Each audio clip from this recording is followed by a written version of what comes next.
Il vaut mieux pour lui qu'il grandisse à l'écart de tout cela. Hello YouTube, j'espère que vous allez bien. On se retrouve enfin après ces quelques semaines off pour une nouvelle vidéo.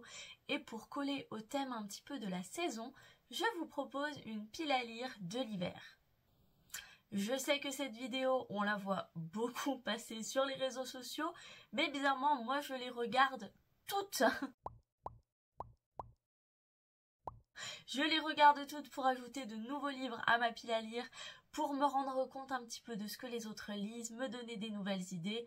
Donc je me dis que ma petite sélection ici présente pourra peut-être vous inspirer pour cette nouvelle saison de fraîcheur qui s'annonce. Donc si ça vous dit d'augmenter votre palle encore une fois par ma faute, je vous conseille de continuer cette vidéo. C'est parti, on y va. Généralement, en hiver, on a vraiment deux teams de personnes.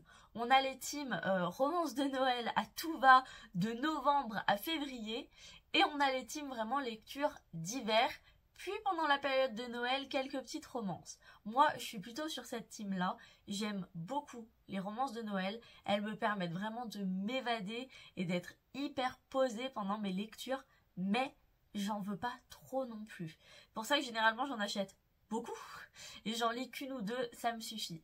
Donc ce que je vous propose, c'est qu'on commence par une petite sélection vraiment de lectures d'hiver. Et ensuite, je vous parlerai vraiment de mes lectures de Noël. On commence donc par ma lecture en cours, qui n'est d'autre que le nouveau Alexiane de Lys. Avouez, vous saviez qu'il allait être dans cette sélection. Le nouveau Alexiane de Lys qui est donc de lave, de métal et de rage.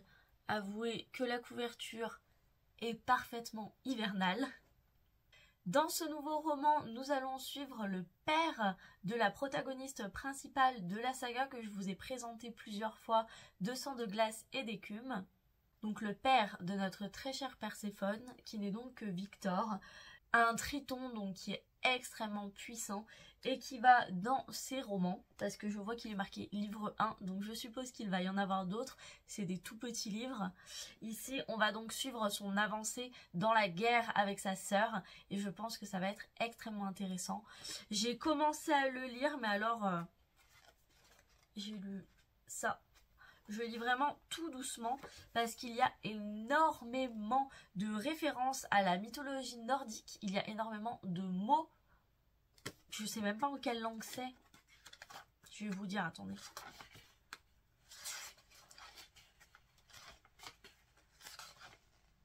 En islandais, voilà. Je l'ai vraiment très peu lu pour l'instant parce qu'il y a beaucoup de mots en islandais. Alors vous voyez, on a tout un lexique islandais, on a encore une fois tout le vocabulaire, le lexique, le nom des différentes sirènes avec les différents animaux auxquels elles sont reliées. Et franchement, je vais pas vous mentir, je galère à mort à me concentrer dessus. Je galère vraiment à associer les mots à des choses que j'ai déjà lues et que j'ai déjà vérifiées avant. Donc ça me prend beaucoup de temps et j'ai besoin d'être concentrée pour lire le roman. Il n'empêche que je suis ravie de retrouver ce personnage et que j'ai hâte d'en apprendre plus sur lui. Ensuite, un roman que j'ai hâte de lire, pas forcément hivernal, mais la couverture est bleue, donc ça me fait tout de suite penser à l'hiver. C'est le nouveau tome d'Absolu de Margot Dessen. Le tome 2, donc Les Effacés, il est magnifique. Il est trop beau. Dès qu'il est sorti, j'avais hyper hâte de le lire, mais c'est un gros bébé. C'est un gros bébé qui me semble être un petit peu long quand même à lire. Donc j'avoue que je le laisse un petit peu en retrait pour l'instant. Il va pas être dans mes priorités parce que je veux vraiment des lectures très hivernales. Mais il n'empêche qu'il me fait très envie pour l'hiver. Donc je pense qu'il va pas rester non plus très longtemps dans ma pile à lire. Pour ce second tome, attention, pour ceux qui n'ont pas lu le premier, risque de spoil, nos personnages sont sortis de la sphère et vont donc évoluer maintenant dans notre monde. Et je pense qu'on va avoir des surprises très peu agréables à propos de celui-ci. Une dystopie donc qui ne manque pas de nous faire frissonner. J'ai en tout cas hâte de retrouver les personnages que j'avais beaucoup aimés. Ensuite, on passe à une romance un peu spicy de ce que j'ai pu entendre. Il s'agit de Icebreaker de Anna Grace. Je n'ai jamais lu cette autrice, mais j'en ai eu vraiment de superbes échos. Et ce roman me donnait particulièrement envie. Ce que j'ai compris, nous allons suivre une jeune patineuse et un capitaine de hockey sur glace qui vont devoir cohabiter lors de la destruction de leur patinoire. Ça semble un petit peu compliqué pour une certaine demoiselle, alors que ce monsieur, lui, semble très attiré par la belle. Un plus ou moins enemies to lover du coup, pour public averti, donc je pense que ça va être très chaud sur la glace. Hâte de voir ça. Ensuite, on passe à un style que je n'ai pas trop l'habitude de lire, mais quand je l'ai vu dans les rayons, il m'a attiré tout de suite le regard. Et voilà, il s'agit de Meurtre sur le Christmas Express par Alexandra Benedict. Franchement, cette beauté-là, oh, j'ai craqué direct dessus.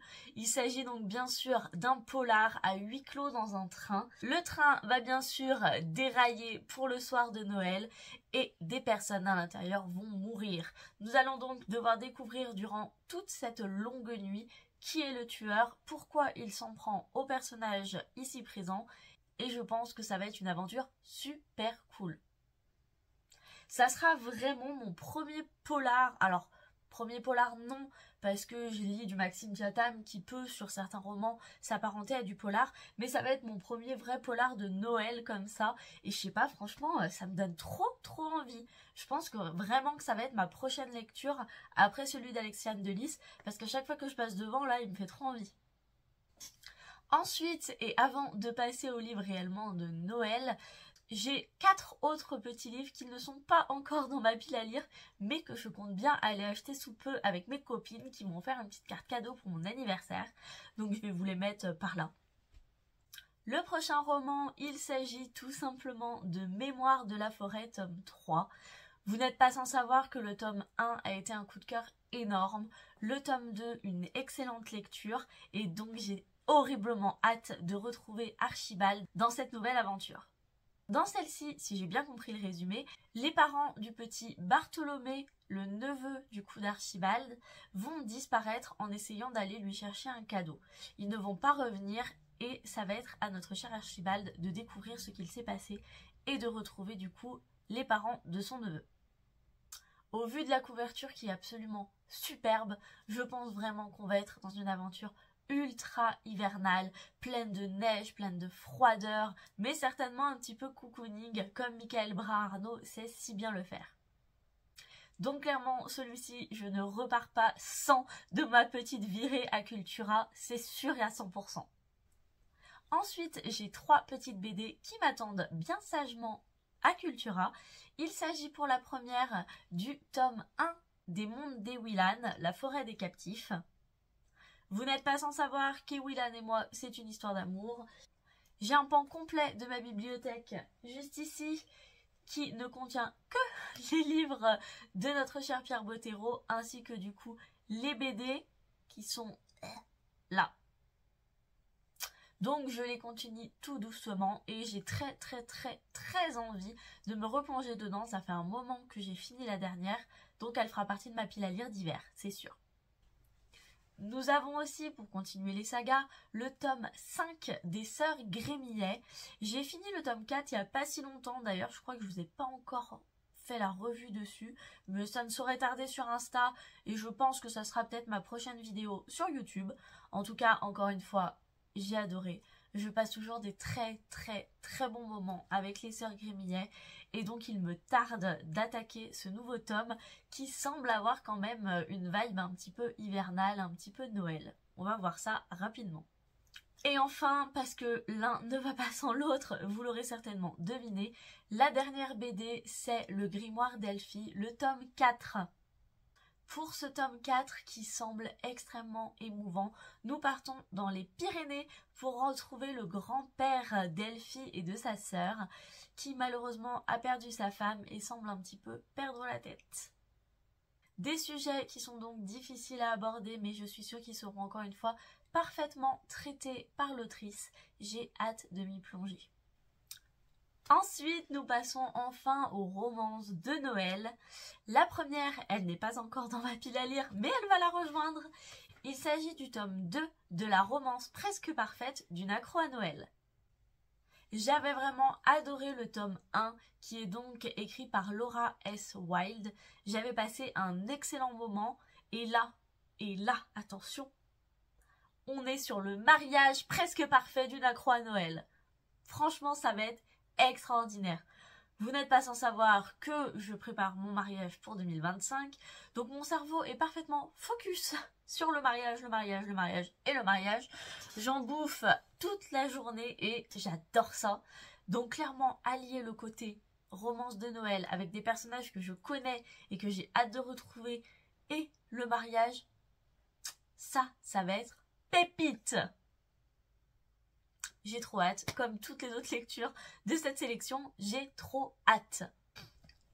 Ensuite, nous avons 2 Sarah Morgan qui étaient déjà dans ma pile à lire de l'année dernière, mais je n'ai pas eu le temps de m'y plonger. Le premier, c'est Mariage sous les flocons. Le deuxième, c'est Noël surprise dans les Highlands. Je ne vous fais pas forcément un résumé, les titres sont assez évocateurs. On est dans tous les cas sur des vibes de Noël, de neige, d'amour, de voyage. Bref, ça a l'air plutôt cool.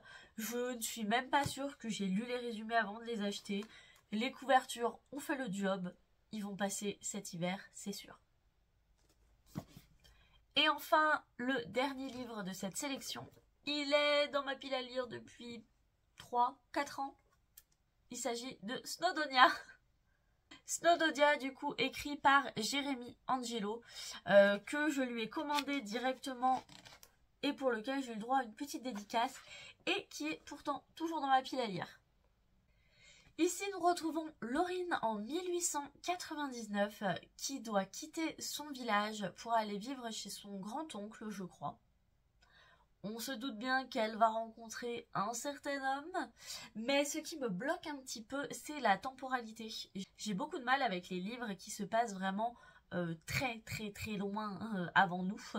Et du coup, j'ai un petit peu de mal à m'y plonger. Pourtant, en soi, c'est un livre qui est pas très gros, qui a l'air plutôt sympa. Je crois, là en ayant jeté un petit œil au résumé, que c'est le majordome qui va être au centre de l'histoire. Donc franchement, ça peut être que cool. Mais je sais pas, j'ai un peu de mal... j'ai un petit peu de mal à m'y plonger. Et pourtant, je vais essayer de me motiver pour m'y mettre cette année. Et voilà, je vous ai fait une sélection assez rapide. Vous le savez, les romances de Noël, c'est quand même un peu toujours la même histoire. Il n'empêche que le peu que j'ai lu l'année dernière, elles m'ont beaucoup plu. Donc je suis très contente de pouvoir enfin les intégrer à mes piles à lire. Si vous avez lu certains des livres de cette sélection, n'hésitez pas à me pousser à les lire ou au contraire m'expliquer pourquoi vous ne les avez pas aimés, c'est toujours intéressant pour moi. N'hésitez pas à me dire si après cette vidéo, certains de mes livres vont rejoindre vos bibliothèques. Merci d'avoir suivi cette vidéo. Je suis désolée du coup pour l'attente qu'il y a eu avec ces petites semaines de battement, mais je n'avais plus ma tablette sur laquelle étaient mes vidéos pré-filmées. Donc j'en ai perdu une partie, j'ai pu récupérer celle de la semaine dernière que vous avez vue.